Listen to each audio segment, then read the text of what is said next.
الحمدللہ رب العالمین والصلاة والسلام علی سید الانبیاء والمرسلین. حمد و ثنا، تعریف و توصیف اللہ جل مجدہ الکریم کی ذات پاک کے لیے جو خالق کائنات بھی ہے اور مالک شش جہات بھی. اللہ جل وعلا کی حمد و ثنا کے بعد حضور نبی اکرم، شفیع امم، رسول محتشم، نبی مکرم، اللہ کے پیارے، امت کے سہارے، رب کے محبوب، دانائے غیوب، مالک رقاب امم، فخر عرب و عجم، والی کون و مکان، سیاہ لا مکان، سید انس و جاں، سرور لالا رخاں، نیر تاباں، سر نشین مہوشاں، ماہ خوباں، شہنشاہ حسینہ، تتمہ دوراں، سر خیل زہرہ جمالاں، جلوائے صبح ازل، نور ذات لم یزل، باعث تکوین عالم، فخر آدم و بنی آدم، نیر بطحا، رازدار ما اوہا، شاہد ما طغا، صاحب علم نشرہ، معصوم آمنہ احمد مجتبی، حضرت محمد مصطفیٰ صلی اللہ علیہ وسلم کے حضور ناز میں اپنی عقیدتوں، ارادتوں اور محبتوں کا خراج پیش کرنے کے بعد واجب الاحترام، ذوی الاحتشام، برادران اسلام، السلام علیکم ورحمۃ اللہ وبرکاتہ. سورۃ المطففین پر آج کی اس نشست میں کچھ باتیں آپ کے گوش گزار کی جائیں گی. یہ 36 آیات پر مشتمل قرآن مجید کی مکی سورت ہے اور مکہ المکرمہ میں سب سے آخر میں جو سورت نازل ہوئی وہ یہی سورت تھی. اس کے بعد حضور مدینہ ہجرت فرما گئے اور اہل مدینہ کو نزول قرآن کا جو مکہ میں سب سے آخر میں جو تحفہ پہنچا تھا وہ سورۃ المطففین کی صورت میں تھا. مدینے کے لوگ جب حضور تشریف لے گئے تو وہ ناپ تول میں کمی بیشی کرتے تھے. تو حضور علیہ السلام نے جا کے جب اس سورت کی تلاوت کی تو انہوں نے ناپ تول کی کمی کو چھوڑ دیا. امام قرطبی الجامع لاحکام القرآن کے اندر لکھتے ہیں کہ اس دن سے لے کر آج تک اہل مدینہ نے کبھی بھی ناپ تول میں کمی نہیں کی ہے. جب یہ سورت نازل ہوئی تو اس دن سے لے کر آج تک کبھی بھی ایسا نہیں ہوا کہ اہل مدینہ نے اس بات میں کوتاہی کی ہو. تو یہ ابو جہینہ ایک شخص تھا جس کا نام عمر تھا. اس کے پاس 2 سا تھے، پیمانے 2 تھے. ایک سے مال لیتا تھا اور ایک سے دیتا تھا. جس سے لیتا تھا وہ پورا تھا اور جس سے پھر آگے دیتا تھا اس میں کمی اس نے کی ہوئی تھی. تو اللہ تعالیٰ جل شانہ نے یہ سورت نازل فرمائی کہ ویل للمطففین، خرابی ہے کم تولنے والوں کے لیے. الذین اذا اکتالوا علی الناس یستوفون، وہ جب اوروں سے ماپ لیں تو پورا لیں. وَإِذَا قَالُوهُمْ أَوْ وَزَنُوهُمْ يُخْسِرُونَ، اور جب انہیں ماپ تول کر دیں تو کم کر دیں. یہ چونکہ یہودی یہاں آباد تھے اور ان میں یہ بہت زیادہ کوتاہی پائی جاتی تھی اور ان کی دیکھا دیکھی جو باقی لوگ تھے وہ بھی اس کو عیب نہیں سمجھتے تھے. جب کوئی گناہ معاشرے کے اندر بہت زیادہ پھیل جاتا ہے تو بعض اوقات ایسا ہوتا ہے کہ معاشرے کے لوگ اس گناہ کو بھی گناہ نہیں سمجھتے، اس برائی کو بھی فن قرار دے دیتے. جس طرح کہ موجودہ تجارت کے اندر کئی ایسی قباحتیں موجود ہیں جس کو لوگ سمجھداری اور دانائی اور فن اور اس کام کا اسلوب قرار دیتے ہیں جبکہ وہ شریعت کے ضابطوں کے بالکل برعکس چیزیں ہیں. تو اس دور کے اندر یہ کمی بیشی ناپ تول کے اندر اس حد تک بڑھ گئی تھی کہ انہوں نے اس کو فن قرار دے دیا ہوا تھا.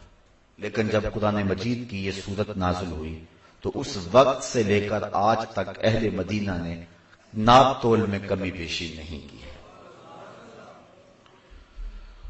ویسے صحابہ کی عادت تھی، مزاج تھا صحابہ کا، جب وہ 10 آیتیں تلاوت کرتے تھے تو اگلی 10 آیتیں تب تلاوت کرتے تھے جب پہلی 10 پہ عمل کر لیتے تھے.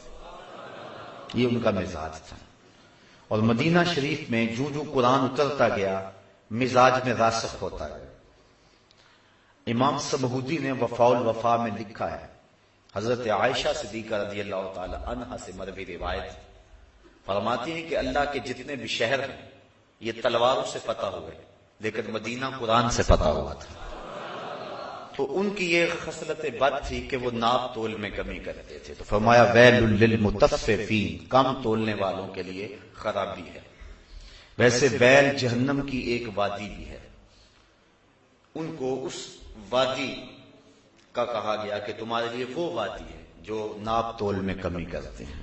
جب لوگوں سے لیتے ہیں تو پورا لیتے ہیں، اور جب لوگوں کو دیتے ہیں تو اس میں کمی کرتے ہیں. اور ایک روایت حضرت عبداللہ ابن عباس رضی اللہ تعالیٰ عنہ سے مروی ہے کہ جب کسی قوم میں عہد توڑنے کی عادت پڑ جاتی تو اللہ تعالیٰ ان پر ان کے دشمن کو مسلط کر دیتا ہے. جس کو وہ پسند نہیں کرتے وہ ان کے اوپر مسلط کر دیا جاتا ہے. اس وقت پوری دنیا کے اوپر مسلم امہ جس جبر اور ظلم کی چکی میں پس رہی ہے، اور جو ہمارے حالات ہیں، اور وہ ناپاک بھوک جن کی چاپ اب وطن کے شمالی علاقوں میں گونج رہی ہے، تو ہم اس حوالے سے دیکھیں کہ ہماری عہد شکنی کا نتیجہ تو نہیں ہے. اور حضرت عبداللہ ابن عباس نے حضور سے اس حدیث کو روایت کیا کہ جب کوئی قوم 5 کام کرتی ہے تو 5 عذاب ان کے اوپر مسلط ہوتے ہیں. 5 کے بدلے میں 5 چیزیں ان کے اوپر مسلط ہوتی ہیں. جب کوئی قوم عہد کو توڑ دیتی ہے تو پھر ان کے اوپر دشمن مسلط کر دیا جاتا ہے. وعدہ خلافی، عہد کو توڑنا کیا ہمارے مزاج میں راسخ نہیں ہو چکا ہے؟ اس کی تو ہم پرواہ ہی نہیں کرتے ہیں. جبکہ اللہ کے محبوب علیہ السلام نے ایک شخص سے عہد کر لیا کہ میں یہیں کھڑا ہوں تمہارے آنے تک، تو وہ بھول گیا، لیکن حضور کھڑے 3 دن تک وہیں کھڑے رہے. اور جب 3 دن کے بعد وہ پلٹ کے آیا تو اس نے حضور کو دیکھا تو سخت شرمسار ہوا اور نادم ہوا. صرف نماز کے لیے اور قضاء حاجت کے لیے جاتے تھے، پھر آگے وہیں کھڑے ہو جاتے کہ میں نے وعدہ کیا ہوا تیرے آنے تک کھڑا رہوں گا. تو جب وہ آیا تو حضور نے فرمایا یار تو نے بڑی مشقت میں ڈال دیا مجھے، صرف اتنی بات کی، تو نے مجھے بڑی مشقت میں ڈال دیا. تو وہیں کھڑے ہیں، عہد کیا ہے اور پھر عہد کو توڑا نہیں ہے، اور اس کے لیے 3 دن تک وہیں کھڑے رہے. میں اور آپ ذرا اس حدیث کی روشنی میں اپنے وعدے، اپنے عہد اور لوگوں کے ساتھ ہم نے جو وعدے کیے، جس شخص کو بھی پوچھے نا کاروبار جو کرتا ہے، جناب کیا حال ہے کاروبار کا، وہ کہتا ہے جو پیسے لے لیتا پھر وہ دینے کا نام ہی نہیں لیتا، وہ تو دعا کرتا ہے کہ ہم ماری جائیں. اور بالخصوص وعدے کے حوالے سے تو کوئی شخص بھی وعدے پہ اس دور کے اندر کوئی شاذ و نادر شخص ہوگا جو وعدے پہ پورا اترنے کا مزاج رکھتا ہے. میں یہ نہیں کہتا کہ ہیں نہیں، لوگ ہیں آج بھی، لیکن بہت تھوڑی تعداد رہ گئی. تو جب عہد کوئی قوم توڑتی ہے تو اس کی سزا کیا ملتی ہے کہ دشمن ان کے اوپر مسلط کر دیے جاتے ہیں. دوسری بات، جب کوئی اللہ کے نازل کردہ احکام کے بغیر کسی اور حکم سے فیصلے کرتے ہیں تو ان کے اوپر فقر مسلط کر دیا جاتا ہے. اللہ تعالیٰ نے جو ہمارے لیے ضابطہ دیا ہے اس سے ہٹ کر اگر ہم کوئی اور راستہ اختیار کریں گے تو فقر و فاقہ مسلط کر دیا جائے گا. دولت کی کثرت کے باوجود بھی فقر اور فاقہ موجود رہے گا. وما ظہرت الفاحشۃ فیہم الا ظہر فیہ الطاعون. اور جب کسی قوم کے اندر فحش اور بے حیائی پیدا ہو جائے گی تو اس کے اندر طاعون جیسی بیماریاں جنم لیں گی. ایسی بیماریاں جو لا علاج ہوں گی وہ جنم لیتی رہیں گی. اور جب کسی قوم کے اندر ناپ تول میں کمی آ جاتی ہے تو زمین کے جو سبزے ہیں اللہ تعالیٰ ان کو روک لیتا ہے. اور جب کوئی قوم زکوٰۃ دینا چھوڑ دیتی ہے تو اللہ تعالیٰ ان سے بارش کو روک لیتا ہے. بے وقت بارش ہوتی ہے، وقت پہ بارش نہیں ہوتی، جب ضرورت ہے اس وقت نہیں ہوتی، تو یہ عذاب کی ایک صورت ہے. تو جو ان 5 امراض میں مبتلا ہوں گی ان کو یہ 5 سزائیں اس کی لازمی طور پہ دی جائیں گی. تو ناپ تول میں کمی اللہ کی رحمتوں سے بندے کو محروم کرتی ہے. اور مدینہ شریف پہنچتے ہی سب سے پہلا حکم جو سنایا وہ یہ تھا، چونکہ مدینے کی ریاست کا آغاز حضور نے کیا تھا اور دنیا کے اوپر جو ہے یہ پہلی باقاعدہ نظریاتی ریاست تھی، اور جس ریاست کے اندر معاملات کی صحت سے معاشرت کی صحت کو برقرار رکھنا تھا، اس لیے اگر دیانت اور صداقت کسی قوم میں پائی جائے تو اس قوم کے اندر بہتری آ جاتی، اور ظلم پایا جائے تو بہتری نہیں آتی. بلکہ ایک عربی کا مقولہ ہے کہ الملک یدوم بالکفر ولا یدوم بالظلم. ملک جو ہیں وہ کفر سے تو قائم رہ سکتے ہیں، ظلم سے قائم نہیں رہ سکتے ہیں. تو آج ہمارے ہاں ظلم پورے عروج پہ ہے. تو اللہ تعالیٰ نے ان لوگوں کی مذمت فرمائی جو ناپ تول میں کمی کرتے ہیں. جب لوگوں کو دیتے ہیں تو اس سے کم دیتے ہیں، اور جب لوگوں سے لیتے ہیں تو پورا لیتے ہیں. الا یظن اولئک انہم مبعوثون، کیا ان کو گمان نہیں کہ انہیں قیامت کے دن اٹھایا جانا ہے. لیوم عظیم، ایک عظمت والے دن کے لیے. یعنی یہ عقیدہ اگر ہو تو پھر انسان ناپ تول میں کمی نہیں کر سکتا. جہاں کوئی پولیس کوئی ایجنسی نہیں پہنچ سکتی وہاں یہ عقیدہ پہنچتا ہے. یہ خیال کہ میں آج جو بھی کر رہا ہوں کوئی مجھے دیکھ رہا ہے یا نہیں دیکھ رہا، اللہ تو دیکھ رہا ہے. اور کل قیامت کے دن ہر شے تشت ازبام تو ہو جائیں، اس دن تو ہر شے سامنے آ جائے گی.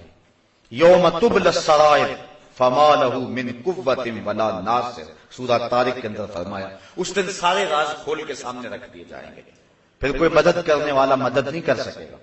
کوئی پردہ پوشی اس دن پھر نہیں ہوگی، اس دن ہر شے کھل کے سامنے آ جائے گی. جس دن چہروں سے نقاب ادھیڑ دیے جائیں گے اور جب لوگ برہنہ کر دیے جائیں گے اور ہر شے کھل کے سامنے آ جائے گی، اس دن یوم تبل السرائر، سرائر سر کی جمع راز کی، جس دن سارے راز کھول دیے جائیں گے تو اس دن تو کوئی پوشیدگی نہیں ہوگی. تو یہ عقیدہ کہ اس دن میں اپنے رب کے روبرو حاضر ہوں گا، ایک دن ہوگا جو 50,000 سال پر مشتمل ہوگا، اس دن ہر شے سامنے آ جائے گی. الا یظن اولئک انہم مبعوثون، کیا وہ یہ نہیں جانتے، انہیں یہ گمان نہیں ہے کہ اپنے رب کے حضور انہوں نے حاضر ہونا ہے. لیوم عظیم، عظمت والے دن کے لیے انہوں نے اپنے رب کے حضور آنا ہے.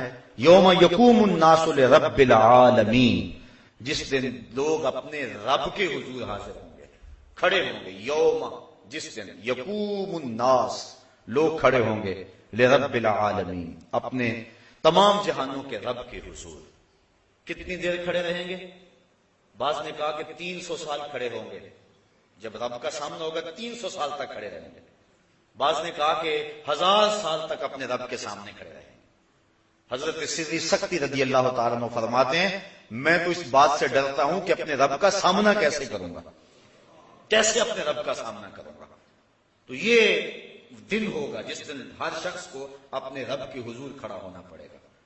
یوم یقوم الناس لرب العالمین، اس دن ہر شخص اپنے رب کے حضور کھڑا ہوگا، اور کوئی 1000 سال تک، کوئی 300 سال تک، کوئی 100 سال تک. یہ مختلف روایتیں ہیں، لوگوں کی مختلف حالتیں ہو سکتی ہیں، لیکن جس کے اعمال کا سلسلہ ستھرا ہوا، جو تنہائی میں اپنے رب سے ڈرتا رہا، جس نے خلوت کے اندر اپنے نفس کا محاسبہ کیا، تو قیامت کے دن جو وہ اپنے رب کے ہاں کھڑا ہوگا تو ایسی اسے لگے گا جس طرح فرض نماز پڑھنے کے لیے کھڑا ہو گیا اور سلام بھی پھیر دیا. بس اتنا وقت لگے گا اور 300 سال گزر جائیں گے، 100 سال گزر جائیں گے، 1000 سال گزر جائیں گے، اور اتنا وقت لگے گا جیسے فرض نماز پڑھی ہے. اور جس کے کندھے پر بوجھ ہوا، ندامت کا احساس ہوا، اس کے لیے 100 سال بھی بھاری ہو جائیں گے. اس کے لیے تو ایک لمحہ قیامت ہوگا. وہ کیا اقبال نے کہا تھا، مہینے وصل کے گھڑیوں کی صورت اڑتے جاتے ہیں مگر گھڑیاں جدائی کی گزرتی ہیں مہینوں میں. جو وصل کے لمحے ہیں وہ تو یوں ہی گزر جائیں گے. 300 سال بندہ کھڑا ہوگا، لگے گا فرض پڑے اور بس وہ جلوہ ہٹ بھی گیا ہے، 300 سال گزر گئے ہوں گے. تو جو مومن ہوگا، جس کو دیدار سے فرحت مل رہی ہوگی، جو لذت میں ہوگا، جو سرور و نشاط میں ہوگا، اس کے لیے لمبی مسافت اس طرح گزر جائے گی. جس طرح کیا آتا ہے کہ جب مومن قبر میں جاتا ہے اور کافر قبر میں جاتا ہے، فرق ہے. کافر کے لیے تو بن گئی مصیبت قبر میں، قیامت کب آئے اور وہ عذاب سہ رہا ہے. اور مومن کے لیے ایسے ہوتا ہے کہ اچانک اسے ایک خوبصورت عورت نظر آتی ہے جس کے گلے کے اندر موتیوں کا ہار ہوتا ہے، اور یہ اس ہار کی طرف ہاتھ بڑھاتا ہے اور ہار ٹوٹ جاتا ہے اور وہ موتی بکھر جاتے ہیں اور یہ موتی چننے میں لگ جاتا ہے، اتنے میں قیامت بھی آ جاتی ہے.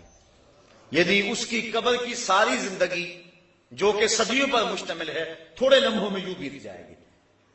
اور اسی طرح جو اللہ کے حضور لوگ کھڑے ہوں گے تو 300 سال، 1000 سال یا 100 سال، بہرحال جتنا بھی طویل عرصہ ہوگا، جو اس کے دیدار کے طالب ہوں گے، جن کا کھاتا صاف ہوگا، جن کو نیکیوں کا نور نصیب ہو چکا ہوگا، جن کی آنکھ میں شوق دیدار ہوگا، تو اتنی لمبی مسافت 2 لمحوں میں گزر جائے گی. اور جس نے اپنے کندھوں پہ ندامتوں کے بوجھ رکھے ہوئے ہوں گے اور جس نے گناہوں کا وزن اکٹھا کر لیا ہوگا، اس کے لیے تو ایک گھڑی بھی مشکل ہوگی، اور چہ جائے کہ اس کو 300 سال یا 1000 سال اپنے رب کا سامنا کرنا پڑے گا. تو بڑا سخت دن ہوگا اور اس دن لوگ اللہ کے حضور ضرور کھڑے کر دیے جائیں گے. اللہ اکبر.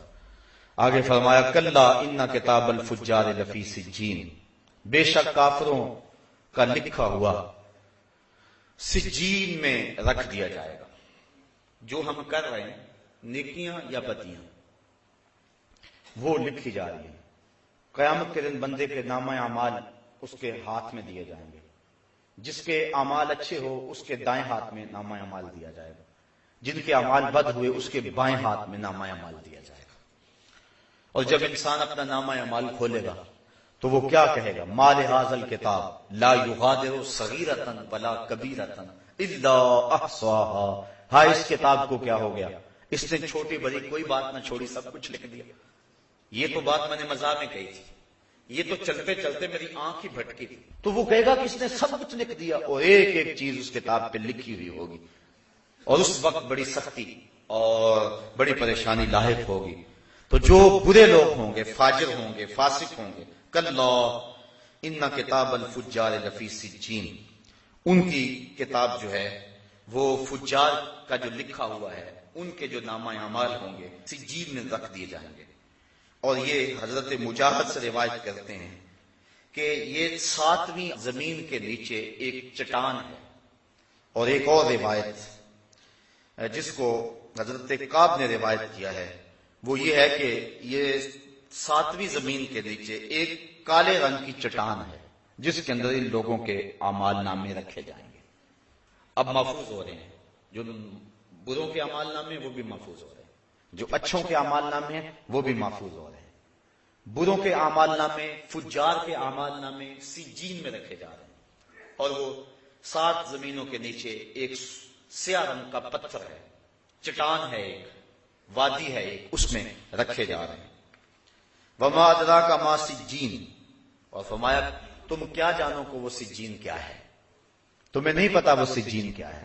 تمہارے نامہ اعمال وہاں لکھے جا رہے ہیں، یہاں کر رہے ہو، یہاں فرشتے بھی لکھ رہے ہیں، وہاں بھی لکھے جا رہے ہیں. کتاب مرقوم، وہ رقم کی گئی کتاب ہے، لکھے گئے نام اعمال ہیں.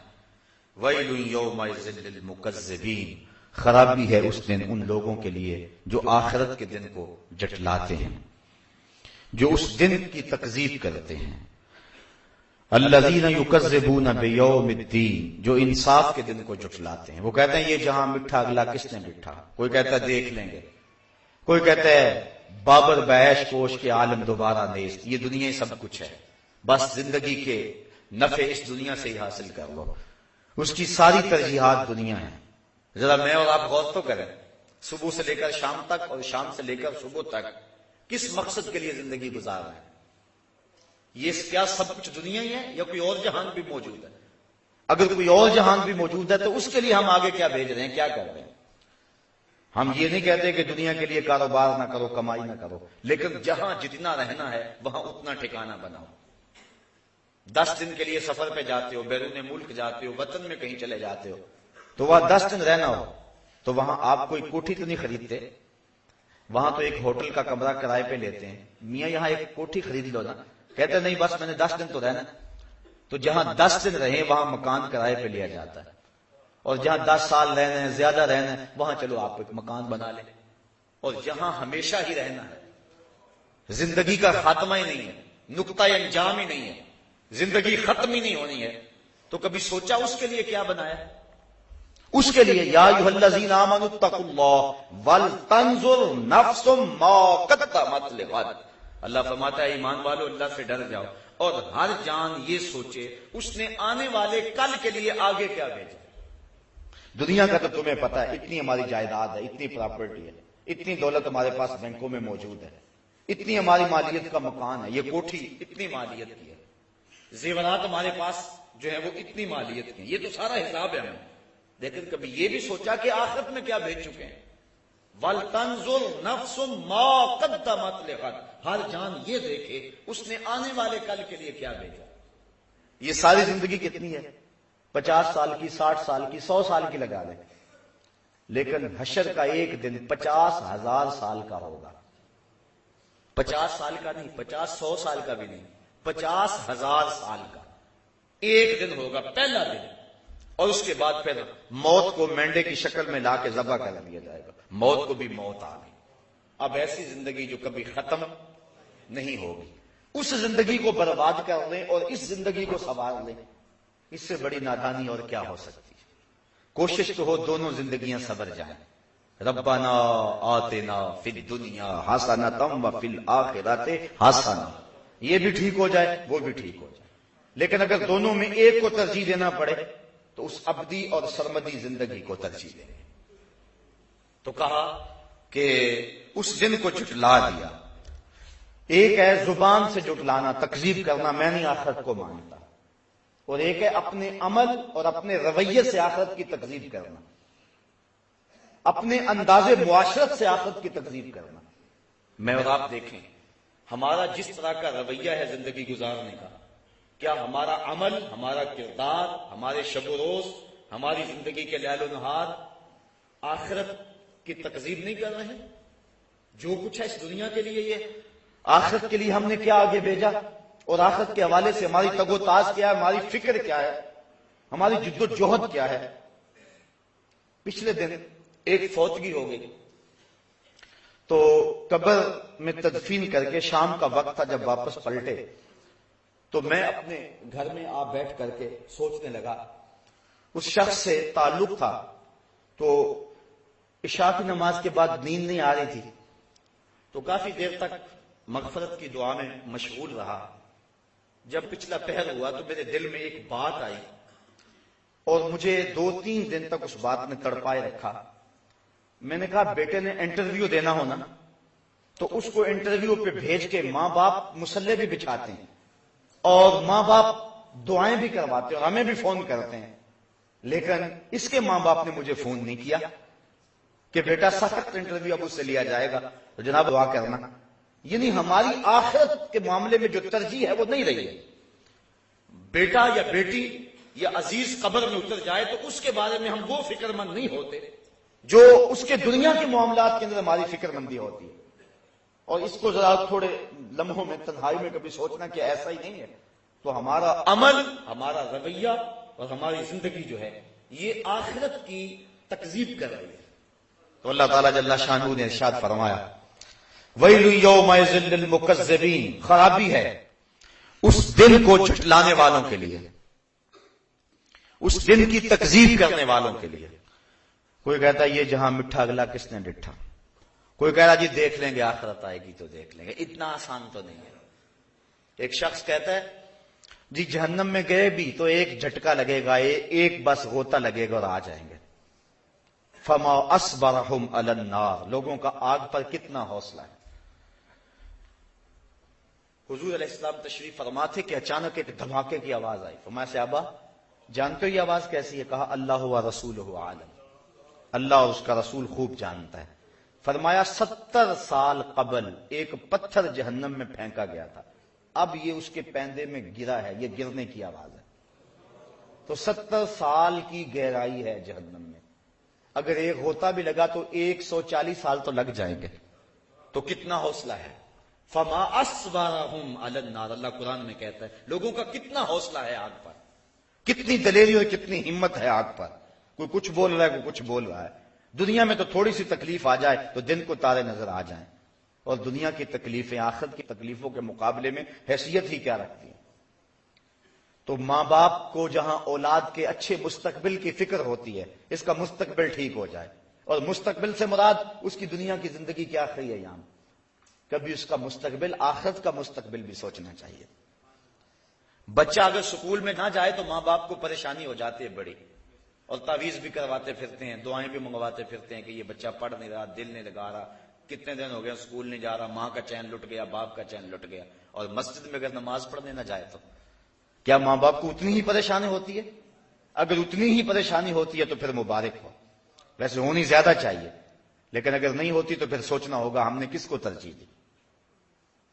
ہم صبح بھیجتے ہیں نا سکول میں بچے کو، تو کتنا تیار کرتے ہیں اس کو، نئے کپڑے جوتے پالش کر کے، ماں کتنے جتن کرتی ہے، اور صبح جب بچے کو مسجد میں بھیجتے ہیں نا تو بستر سے اٹھاتے ہیں اور جو ہے وہ اس کی گردن پہ تھپکی مارتے کر چل مسجد میں، اور اس کی ناک بھی بہہ رہی ہوتی ہے اور کپڑے بھی اس کے گندلے اور عجیب حالت میں صبح کے وقت مساجد کے اندر بچے بیٹھے ہوئے ہوتے ہیں۔ اللہ کا قرآن پڑھانے کے لیے بھیجا ہے، جس کو بغیر وضو ہاتھ بھی نہیں لگا سکتے، تو ہم نے کس حالت میں بھیج دیا؟ اور جب سکول بھیجا تو کس حالت میں بھیج دیا؟ میں یہ نہیں کہتا کہ بچوں کو اس انداز میں سکول نہ بھیجو، صفائی ستھرائی دین کا حصہ ہے، لیکن جب قرآن مجید پڑھنے کے لیے تم نے بھیجا تمہیں یہی اہتمام کرنا چاہیے تھا۔ وما قدر اللہ حق کا قدرے، اللہ فرماتا لوگوں نے اللہ کی قدر کا جو حق تھا وہ ادا ہی نہیں کیا ہے۔ جو ماں باپ جتنی اہمیت دیں گے اس حساب سے بچوں کے ذہن میں وہ چیز بیٹھے گی۔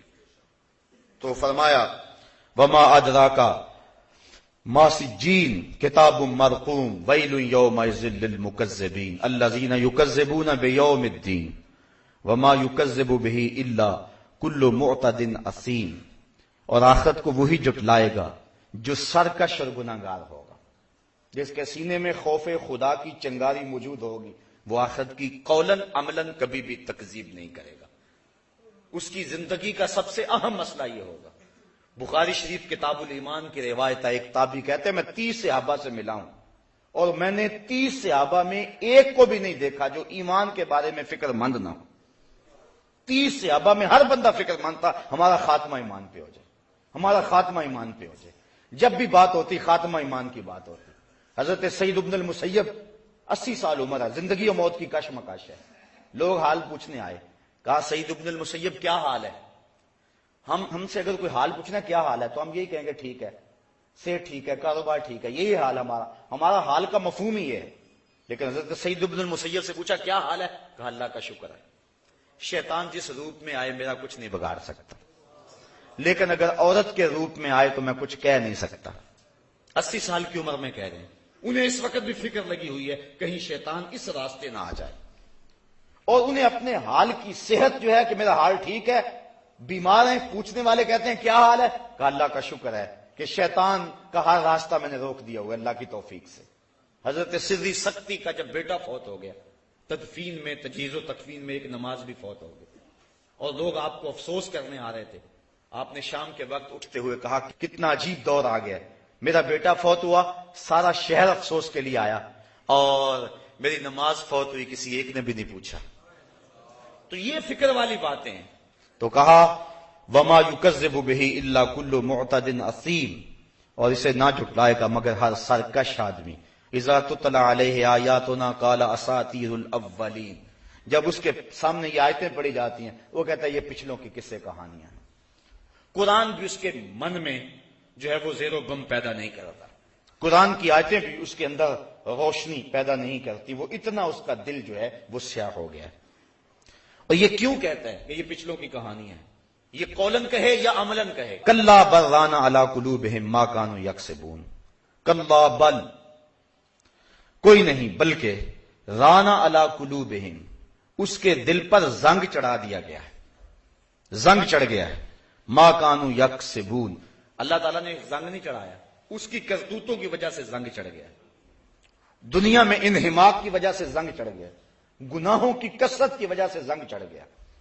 اور ایک حدیث میں آتا ہے جب کوئی شخص گناہ کرتا ہے تو اس کے دل کے اوپر ایک سیاہ نقطہ پڑتا ہے، اگر وہ توبہ کر لے دل صاف ہو جاتا ہے، لیکن اگر وہ توبہ نہیں کرتا، گناہ پہ پھر گناہ کرتا ہے تو ایک نقطہ اور ساتھ لگ جاتا ہے، پھر گناہ کرتا ہے تیسرا نقطہ لگ جاتا ہے، حتیٰ کہ اس کا پورا دل سیاہ ہو جاتا ہے۔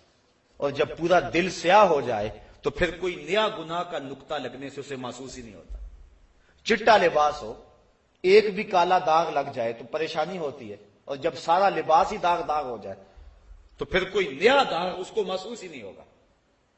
اور دوسری مثال سے یوں سمجھایا گیا، فرمایا کہ جب کوئی شخص گناہ کرتا ہے تو اس کے دل کے برتن میں سوئی کے ناکے کے برابر سوراخ ہو جاتا ہے، اور اگر وہ توبہ کرتا ہے تو وہ بند ہو جاتا ہے، اور نہیں تو پھر اس کے ساتھ تھوڑا سا اور سوراخ بڑھ جاتا ہے، حتیٰ کہ گناہ کرتا رہتا ہے اور سوراخ ہوتے رہتے ہیں.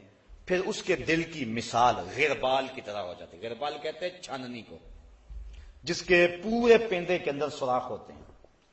جب اس کا دل چھاننی بن جاتا ہے تو قرآن کی آیتیں ہوں، احادیث رسول ہوں، نصیحت کرنے والوں کی نصیحت ہو، کچھ بھی ہو، اٹھتے ہوئے جنازے ہوں، پھیلی ہوئی قبریں ہوں، عبرت کے ہزاروں نشان ہوں، لیکن جس طرح چھاننی کے اندر جتنا مرضی پانی ڈالو ایک قطرہ بھی نہیں ٹھہرتا، اس کے دل کے اندر کوئی شے بھی نہیں ٹھہرتی. سارا قرآن بھی پڑھ کے سنا دو اس کو ایک قطرہ بھی نصیب نہیں ہوتا، کیونکہ اس کا دل چھاننی کی طرح ہو جاتا ہے اور اس کے دل میں کوئی شے نہیں ٹھہرتی. یا تو اس چادر کی طرح ہو جاتا ہے جس کے اوپر سیاہیاں ہی مل دی جائیں، اب کوئی نئی سیاہی پریشانی کا باعث نہیں ہوگی. ہم جب پیدا ہوئے تھے تو ہم ناپاک پیدا نہیں ہوئے تھے، ہمارا دل پاک تھا، گناہ کا کوئی داغ ہماری ضمیر پہ نہیں تھا. نفس پلیت پلیت چا کیتا اسی آپ پلیت تا ناسے، یعنی نفس نے میں پلیت کیا، ہم خود پلیت تو نہیں تھے. میاں صاحب فرماتے ہیں چٹی چادر عملہ والی تے داغ نہ لامی جنیاں، پھر نہ آکھیں حشر دہاڑے حال ربا کی بنیا. یہ سفید چادر ہے، اس کے اوپر اگر گناہ کا داغ لگتا چلا جائے گا دل سیاہ ہو جائے گا، اور جب دل سیاہ ہو گیا تو پھر حق اور باطل کی تمیز نہیں رہے گی.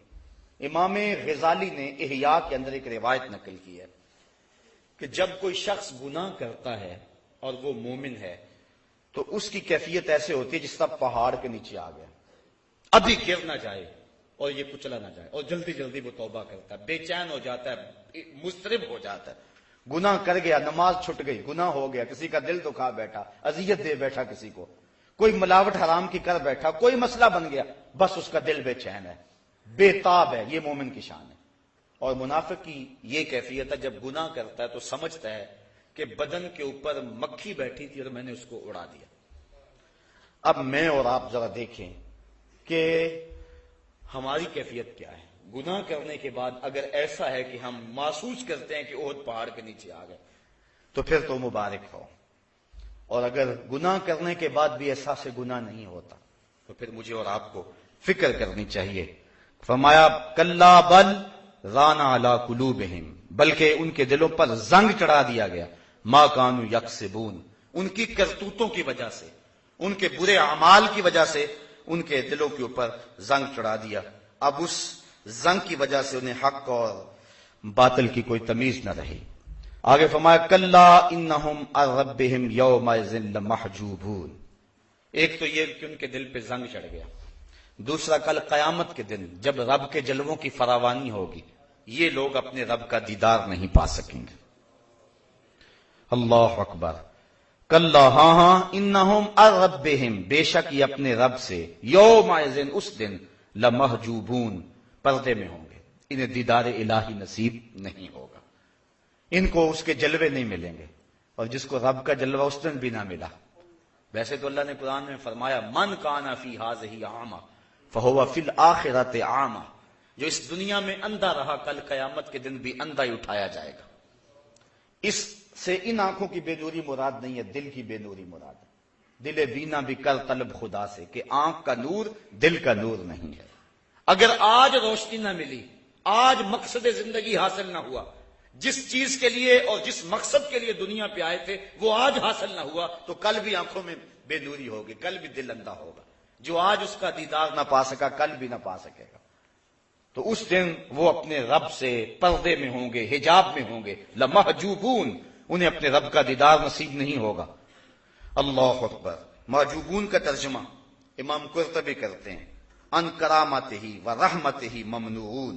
اور حضرت قتادہ فرماتے ہیں ان اللہ لا ينظر الیہم برحمتہ ولا یزکیہم، کہ اللہ تعالیٰ ان کی طرف نظر رحمت سے نہیں دیکھے گا، ان کو ستھرا بھی نہیں کرے گا، ان کو پاک بھی نہیں کرے گا. اور رحمت کی نگاہ ان پہ نہیں کرے گا، اور نگاہ ہوگی بھی تو قہر و غضب کی نگاہ ہوگی ان کے اوپر۔ اللہ اکبر۔ ثم انہم لصال الجحیم، پھر ان کو ہانکا جائے گا جہنم کی طرف۔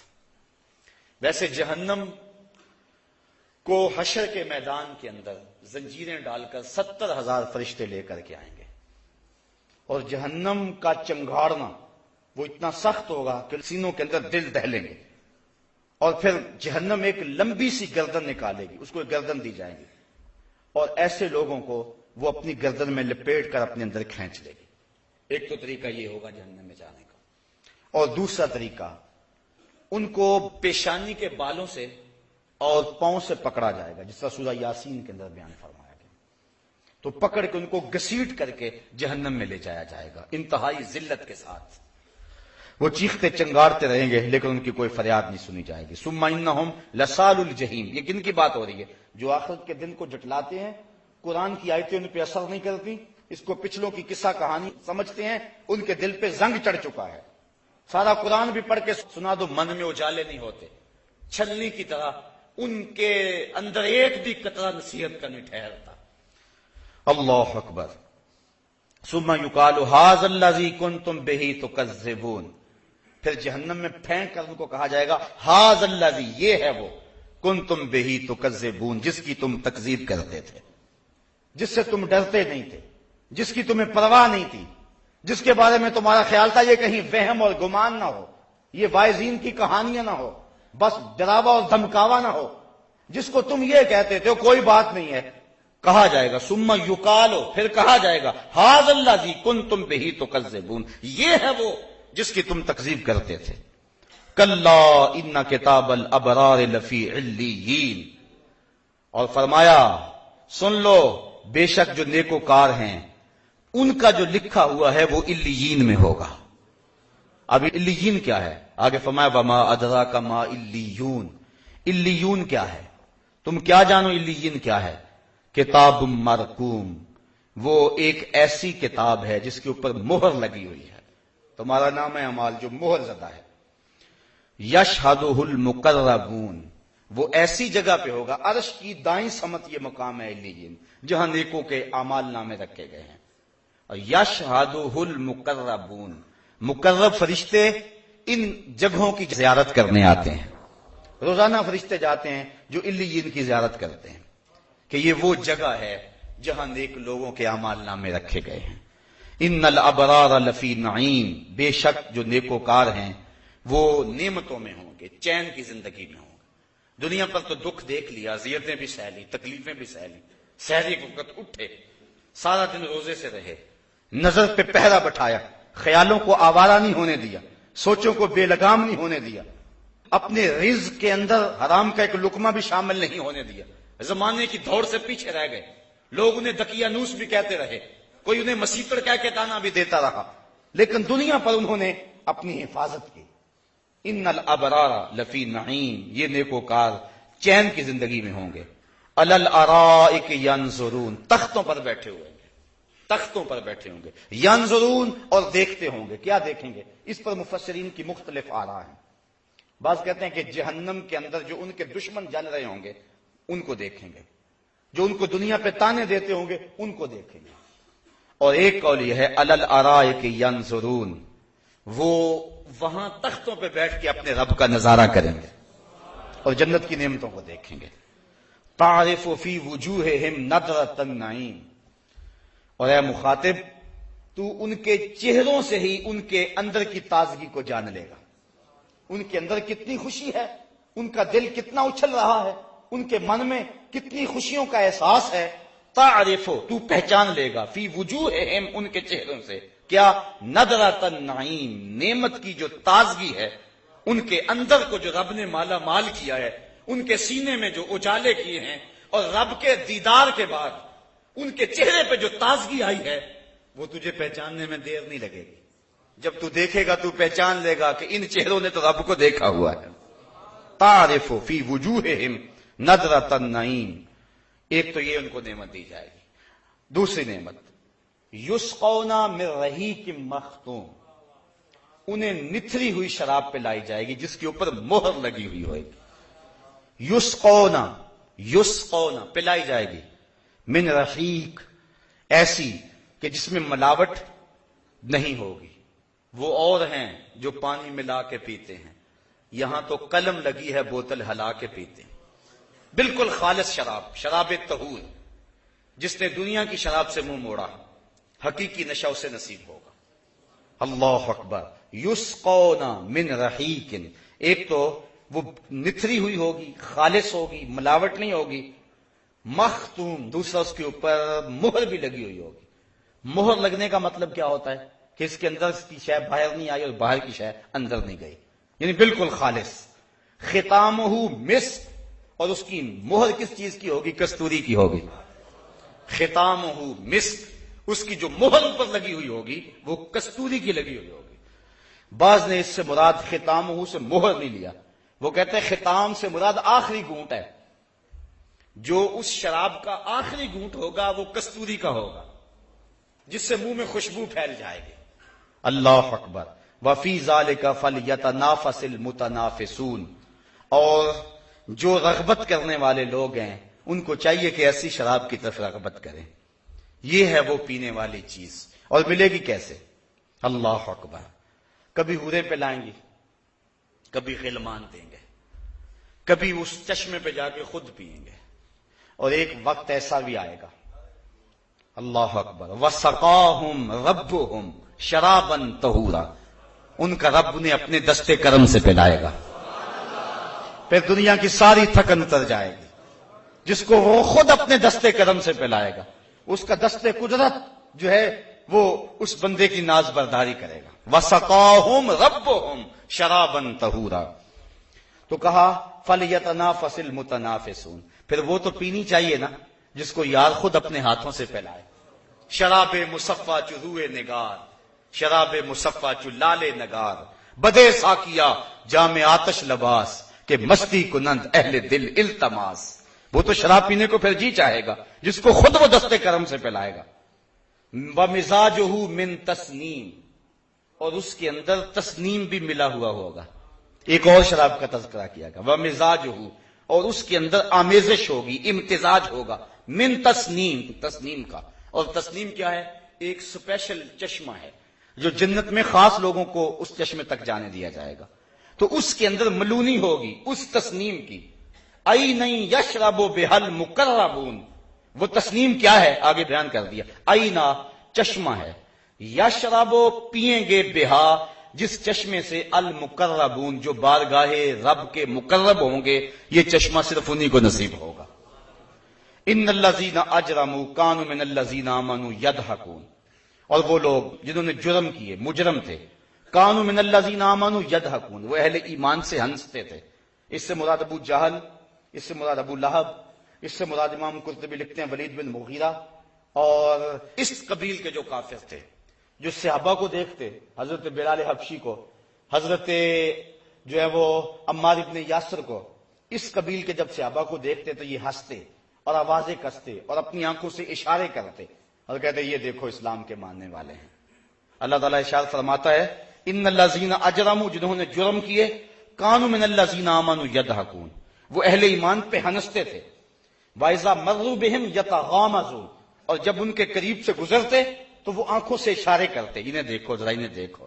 اللہ اکبر. وَإِذَا انقلبوا إِلَىٰ أَهْلِهِمْ انقلبوا فَكِهِينَ، اور جب اپنے گھر پلٹتے تو خوشیاں کرتے ہوئے پلٹتے کہ ہم نے ان کو ستایا ہے، مسلمانوں کو دکھ دیے ہیں، تکلیفیں پہنچائی ہیں.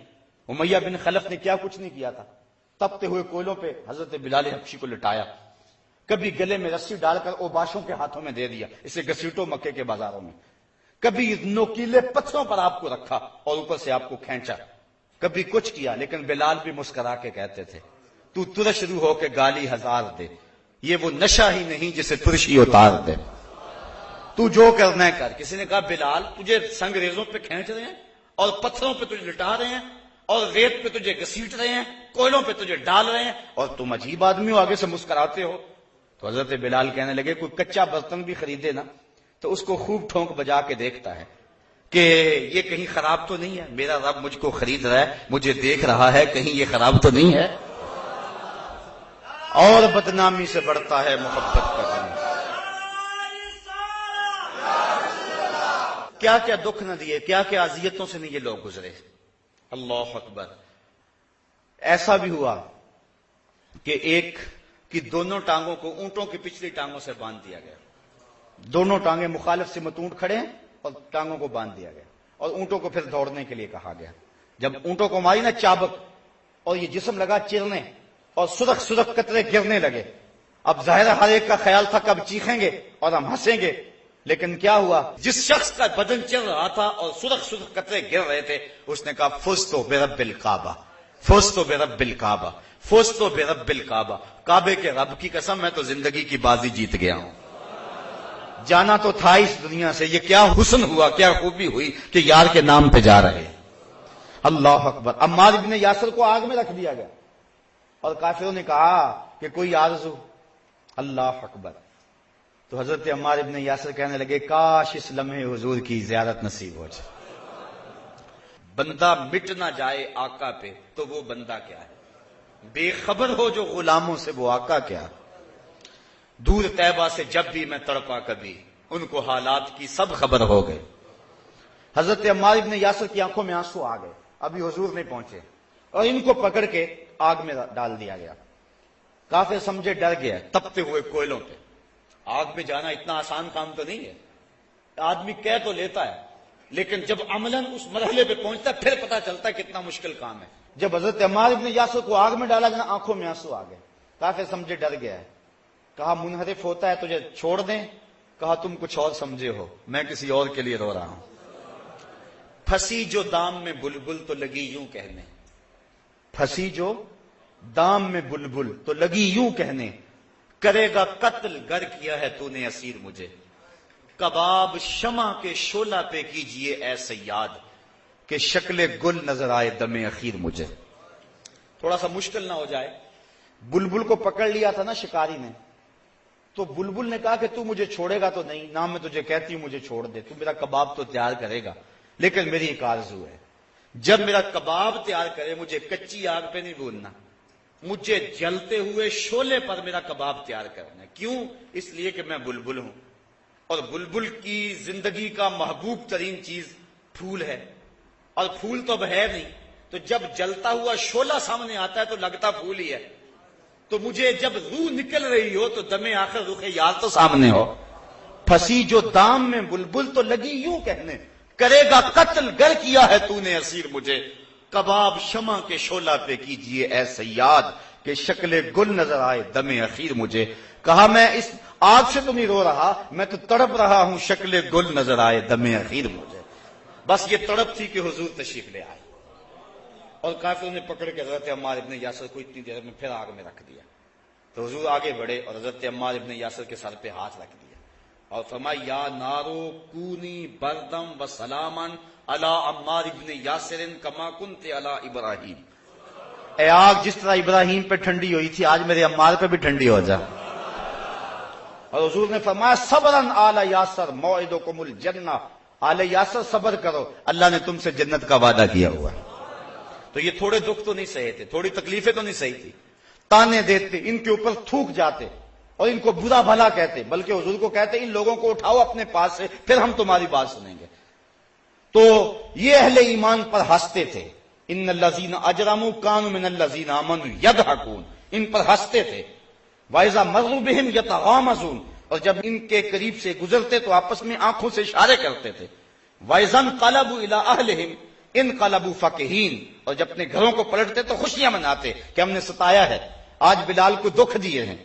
وَإِذَا رَأَوْهُمْ قَالُوا إِنَّ هَؤُلَاءِ لَضَالُّونَ، جب مسلمانوں کو دیکھتے کہتے یہ گمراہ لوگ ہیں، یہ بہکے ہوئے لوگ ہیں. وہ کہتے تھے کہ یہ سابی ہو گئے، انہوں نے دین کو چھوڑ دیا ہوا ہے، یہ گمراہ لوگ ہیں، یہ بہکے ہوئے لوگ ہیں. بہکے ہوئے لوگ ہدایت پر گامزن لوگوں کو بہکے ہوئے کہتے ہیں.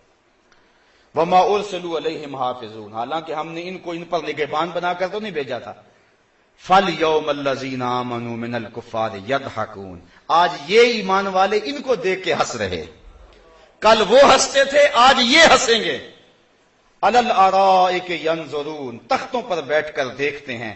هَلْ ثُوِّبَ الْكُفَّارُ مَا كَانُوا يَفْعَلُونَ، کیوں کچھ بدلہ ملا کافروں کو اپنے کرتوتوں کا جو وہ کہتے تھے؟ آج انہیں مزہ آ گیا کہ کیا کہتے تھے. تو اہل حق ہی کامیاب اور بامراد ہوں گے اور اہل باطل رسوا کر دیے جائیں گے۔ اللہ مجھے آپ کو اپنی رحمتوں اور کرم نوازیوں کا حصار دے۔ وآخر دعوانا ان الحمد للہ رب العالمین۔